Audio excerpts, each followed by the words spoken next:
All right, welcome to day 6 of our class for parents. Today's topic and our final topic is self-regulation and support, which is so important when we talk about parenting and we talk about responding to what can be sometimes challenging behavior that our children are displaying. We like to start our days with a little check-in, just reviewing what we talked about in the last day, day 5. And before we get into this check-in, and I'm going to hand it over to Dawn to go over this with you, I just wanted to remind you that we are doing a drawing for our Walmart gift cards at the end of the class. And so we want you to stay tuned, get out your tickets if you have any from days 1, 2, and 3, and be ready to see if yours is the lucky number called. All right, Dawn, you can take it away.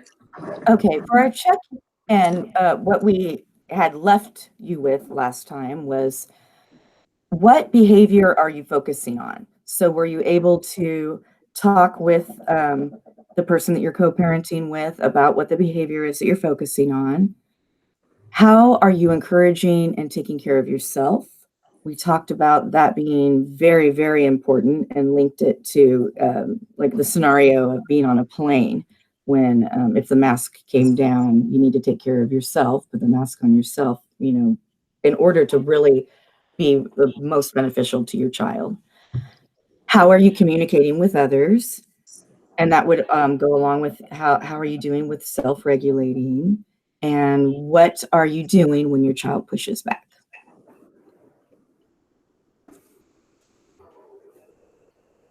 All right, so those are just some questions to ask yourself about from day 5. We're going to move on into the importance of self-regulation. Kari?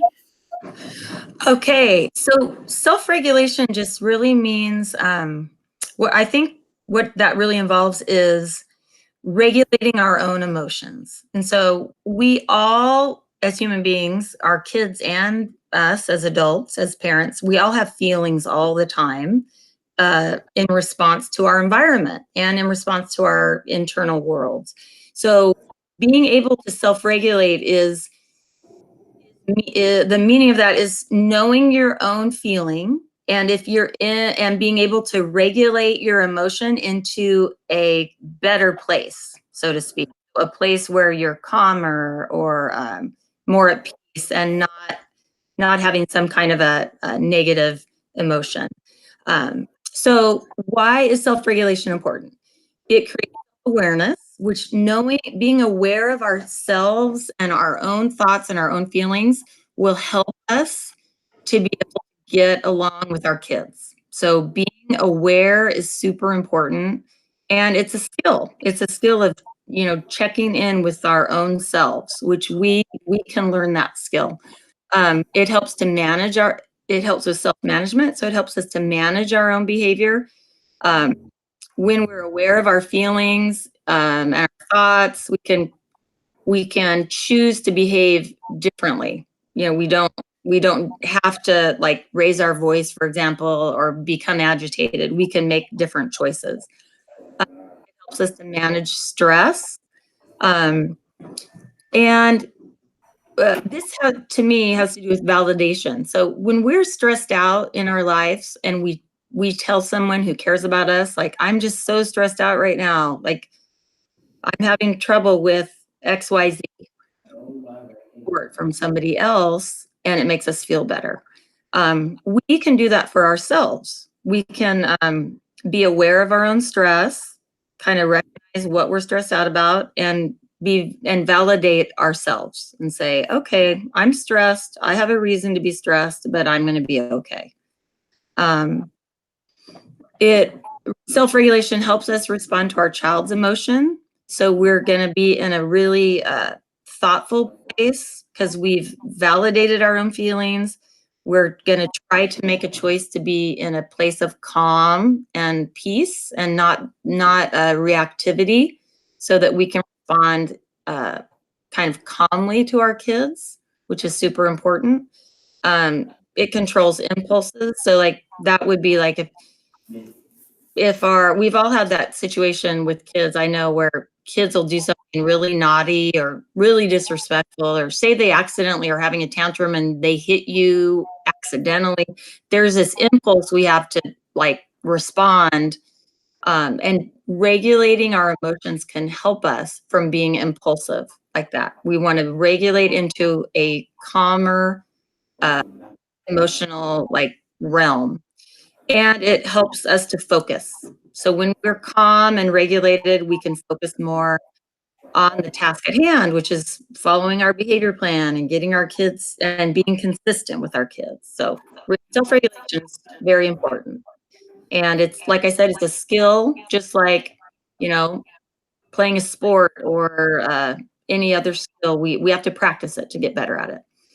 The next slide is how to co-regulate. So what this means is when we regulate our own emotions and our own self, we're helping to regulate our child also, regulate the emotional state that they're in. So the calmer that we get and the more we regulate our own emotions, the more we're going to see our child regulate into that same realm or area of emotion. You see this with people all the time, like if people are having an interaction and one person raises their voice and gets more angry and more agitated and has even physical responses to anger, the other person usually regulates up into that angry, agitated, blood starts racing. And the same is true if we regulate into a calmer place. So eventually our child is going to regulate down into a calmer space. And that's what we want. We want them to be calm. So how do we do that? These three bubbles kind of show that. Provide a warm, responsive relationship. And I mentioned in another class that consistency and responsiveness are really like the two hallmark characteristics of good parenting. We want to respond to our kids in a warm way so that they know that we care and we're going to be responding to their needs, and they can trust that. We want to structure the environment. We want to, and that has to do with things like if we're talking about, for example, kids studying at home, we want to have a quiet place for them, a desk or a table somewhere without a lot of distractions. And we want them to be, not be hungry, not be tired. We want to be not nagging on them or, bothering them in any way. We want the environment to be ideal for what we're asking our kids to do. And we can structure the environment in advance of the task that they need to do. And then thirdly, we want to teach and coach self-regulation skills. So what I talked about on the last slide about understanding, well, how am I feeling right now? And why am I stressed out? And then validating ourselves. We can also do that for either by showing it as an example or talking with them about their feelings and helping them to regulate into a different, more calm space. So by saying, for example, oh, you seem irritable right now, or you seem distracted or agitated in some way. Talking to our kids about how they might be feeling and why, and encouraging them, coaching them to take deep breaths, or maybe take a break and get a drink of water, or imagining a calm place. There's different strategies we can use to get them to regulate into a calmer space. We can kind of teach, we can model that for our kids by how we do it for ourselves. That's the most powerful. Then we can teach and coach them into recognizing their feelings and then going into a calmer place. And really this slide that I'm going to talk with you about now, the self-regulation strategies, piggybacks right off of what Kari was talking about when she said teaching and coaching and modeling self-regulation. So she spoke to the identifying and recognizing feelings in self, being able to identify how you are feeling and vocalizing that will help give your child the words, and you can help identify the words for them as to how they're feeling. Like, so Kari had said, saying something like, I noticed you seem agitated or worried or irritable. They might not know those feeling words yet. So helping them identify what they may be feeling based on how they're acting, and giving them those words, and then helping to talk them through the solutions to their problems based on how they're feeling. So, I see that you look like you're feeling irritated. How can we calm down so that we're not feeling so irritated and we can work through this problem? Let's take some deep breaths to calm down and take a little break. That goes right into using the strategies like the deep breathing or the self-talk. I see that self-talk, an example of that would be, I see that you're feeling irritated. It's okay to be irritated. How can we calm ourselves so that we can be ready to solve this problem and not be irritated anymore? So it's like validating that, that feeling is normal. We all have feelings. Everybody has feelings. But in order to solve the problem and calm down so that we can solve the problem, we have to encourage and get ourselves through that feeling. All feelings are normal. We all have them. We all get stressed out sometimes. But we're going to calm down and work through this so that we can solve that problem.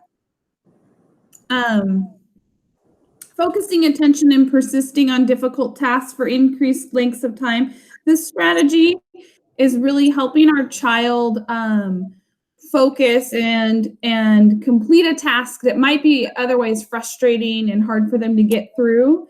And we can do that by giving them some calming down strategies so that they're regulated, so that when the task does get difficult, they can push themselves a little bit farther because they have the strategies to calm down and regulate themselves in order to get through the task. Now, I always encourage families to do this one step at a time.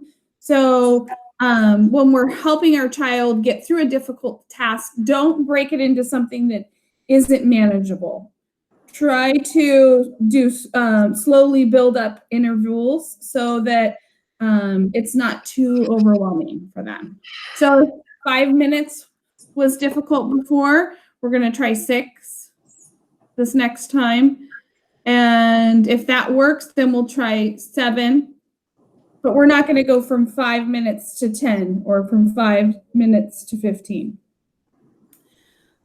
Perspective taking and empathy, and ladies, feel free to chime in on any of these because there's a lot of information here. But perspective taking and empathy is really teaching your child to try to understand other perspectives or to understand how someone else might be feeling and why. And so when we talk to our child about our feelings and things that may be frustrating us once we're calm and regulated, it helps them build that so that they can see, oh yeah, my parent gets frustrated too. And others get nervous or get angry. And it's okay. We all have feelings. And maybe they're feeling that way because, so be sure to explain the rationale behind it so that they can see, oh, okay, I get where they're coming from. And helps to build that empathy and helps them see others' perspectives because they may not realize how their behavior is affecting other people. Delayed gratification and working towards goals. Delayed gratification is really just making them take some time before they're reinforced for whatever it is that they're trying to get. So for example, they don't get a reinforcer right away. So we're kind of making them wait, and this can go along with the persistence or the focusing attention for difficult tasks, building so that they know, okay, I have to work on this for this much time before I can reach that special reward.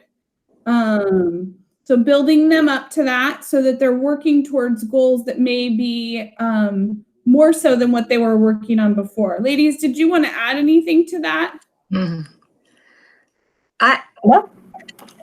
A quick thing to add about the that I find with kids a lot when they're not, I'm thinking about parents working on schoolwork with their kids. Self-talk to calm down and what are the solutions to problems. Sometimes when you're working with your child, if you figure out like, why are they resisting? You know, sometimes they'll say something like, it's too long. You know, it's just too much work. I don't want to sit here that long. Or it's boring. Or I'm afraid I'm going to do it wrong. Something like that. That's where you can identify a solution to the problem and come up with some self-talk. Like I work with kids and just say, I don't have to be perfect. I just have to start. You know, I don't have to finish it right now. I just have to get started. Or I don't have to do A+ work. You know, I can just do my best. It might be a B or a C, and that's okay. So you give them this kind of self-talk, like to address what their barrier is to getting started. And in that way, you're helping to solve their problem by giving them that self-talk. Great example. Thank you for sharing that. Sure. It's hard for me when I'm going through the points. I don't always think of these examples. So that's why I say, ladies, please help me. If you're thinking of any, it's easier for me to think of examples when I'm hearing someone else. Exactly. Right. Exactly. For me too. All right. So I did want to share this, this example that we use in the schools to help our children, our students, self-regulate. So in 4th and 5th grade at Golden Hills, we teach a social emotional learning curriculum called the Zones of Regulation. All of the teachers are using this. And so the students going over to Palermo Middle School are familiar with this because we did this last year and we'll continue to do it. And the students at Helen Wilcox, a lot of the staff there is also using this terminology. So what I like about the Zones of Regulation is a self-regulation tool is that it helps children identify feelings. So you can see there's different feeling words under each zone. And so in 4th and 5th grade, they get lessons on what those feelings are and what they look like. So we teach them that the green zone is the ready to learn zone, the go zone. When we're in the green zone, it's easy for us to focus in class. So that's the zone that we really want to try to be in as much as we can when we're learning in school. And that's when we're happy, we're calm, we're feeling okay, we're focused. But we know that we're not always in that zone. Different things can make us go into these other zones. The blue zone is when we're moving slow and low. For example, some feelings in the blue zone are tired, sad, sick, or bored. And then the yellow zone is when we start to lose some control. This doesn't just mean like when we're about to get angry. It could also mean when we're having a hard time focusing. Maybe we need to get our wiggles out. So silly, wiggly, excited, worried, frustrated, those are all yellow zone feelings. And then you can see the red zone is when we're really losing control. We're out of control and there's some feelings there. And so helping them identify their feelings, what zone they might be in, can then give them the opportunity to self-regulate and like self-check themselves. Oh, I think I'm in the yellow zone. I think I'm starting to lose some control. First step, just knowing you're there. And then second step, once we know where we're at, okay, what are some things I can do to help me calm down? And so they also get lessons on some different calming down strategies, but this is something that you can work with your child on. What are some things that you do, some strategies that you use, breathing, self-talk, different things that work to help you calm yourself so that you can get back to that green zone. So this is just one tool. There are some other tools. So I put together this little resource page here with different links online for things you can go to with calming strategies. So websites you can go to where you can use different calming down strategies. I know that, I may have messed up here on this Calm one. It might be calm.org. Let's see. It might be Calm. Yeah, I think it's Calm here. I think it's calm.org. But if you were to just Google Calm, I've actually been seeing commercials right now for the Calm. It used to be that they charged for this, but I guess it's free right now in this time. So if you just go to Google and Google Calm app, you can also download it on your phone. There's a lot of great strategies on there for calming down. And then I have a handout too that we had shared at some parenting classes that when we upload this to our website and to our Facebooks, I'll see if I can also upload the link to that handout with some different calming down strategies as well. So that's another tool, resource that you might be able to use to look at some self-regulation strategies. Lastly, if you have any questions for us, please don't hesitate to reach out via email or give us a call. That's what we're here for. If you're struggling, maybe your child is struggling with some behavior, reach out to us and let us know. And we'd love to do what we can to help you through that. So please do that. Dawn, did you want to draw a ticket? I'm ready. And I just want to remind everybody that on day 3, we didn't have the tickets. So we looked at the list of who was there, and I wrote names on the people that were there. So if there's a name called, that's from day 3. Otherwise, it's going to be a number. All right. So here we go. Last drawing.